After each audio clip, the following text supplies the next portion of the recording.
bakit hindi ito binisita or hindi ito big news sa Pilipinas? Considering na itong Tantoco family na ito ay hindi po ito biro, no? Hindi po ito biro na pamilya. Ito po ay connected sa Marcos family kasi kung titignan natin itong Tantoco na ito ay pag-aari nila itong Rustan. Ang founder nito ay si Benny Tantoco. Itong Tantoco na ito ay close associate. Baga close sila ng Marcos family, no? Tantoco was a close associate of President Ferdinand Marcos, yung tatay. And then appointed din siyang Philippine Ambassador noong araw. Nung na-oust ang Marcos Sr. ay inimbestigahan at nakita nga ng PCGG na merong koneksyon itong Marcos at saka Tantoco kasi dito nga sa illegally acquired na asset or ill-gotten wealth ng mga Marcoses ay idinaan sa mga Tantoco, no? Bilang mga dummies, kumbaga. And hindi po ito fake news, ano? Kasi kung titignan natin, meron naman talaga silang filed case sa Supreme Court sa Pilipinas at sa ibang bansa rin. But dito sa case na ito, GR number 2505565 na ito, dated March 2023 ay na-dismiss po ito. Ito ay panahon ni Marcos Jr. Pero prior to that, ito po ay malaking kaso na ikinakaso laban kay Marcos, kay Imelda Marcos, Ferdinand Marcos Jr., Aimee Marcos, Irene Araneta, and the Tantocos. So ano po yung about dito kasi, no? Winidraw ng mga Marcoses ang pera ng taong bayan mula sa National Treasury, mula sa Central Bank, and other financial institutions. At anong ginawa nila dito? Pinagpo-purchase nila ng mga ari-arian lalo na sa New York, sa Amerika. Yan, tinatawag nating ill-gotten wealth. At anong ginawa nila dyan?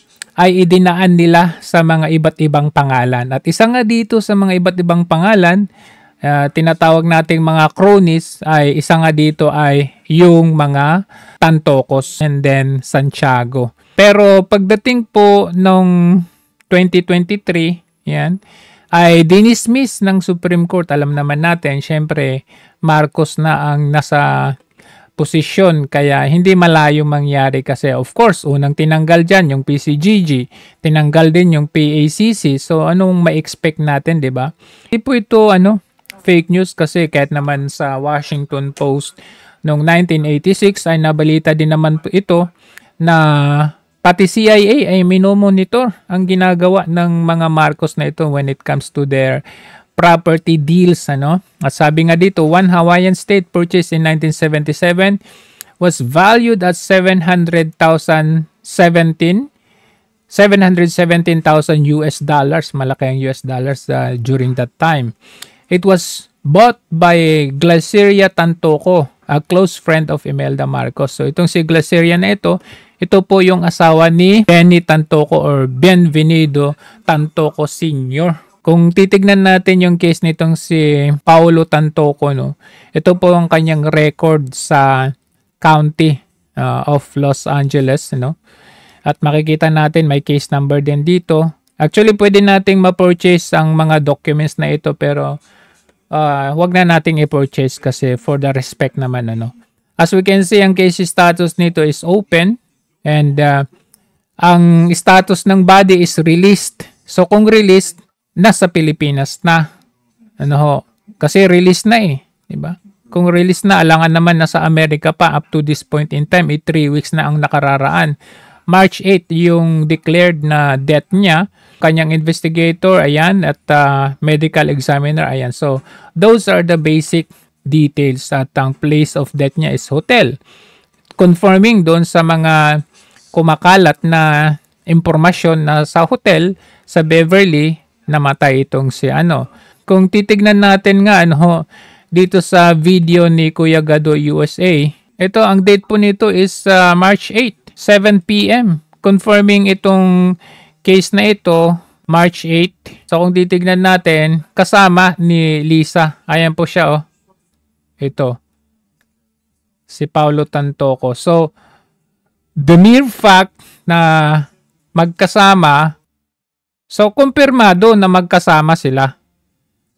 Ayan, kumpirmado na magkasama sila noong March 8, the night na namatay itong si Paulo Tantoco. Ang question ko naman ngayon, bakit hindi binisita or nakiramay kung kailan ba yung lamay nito, knowing the fact na kapag may mga malalapit na kaibigan or kapamilya or even mga artista, no? Or even mga like for example itong si Susan Roses, bumisita si Marcos Jr., no? Yan si Lisa din, pumunta sa burol ni Susan Roses na isang artista.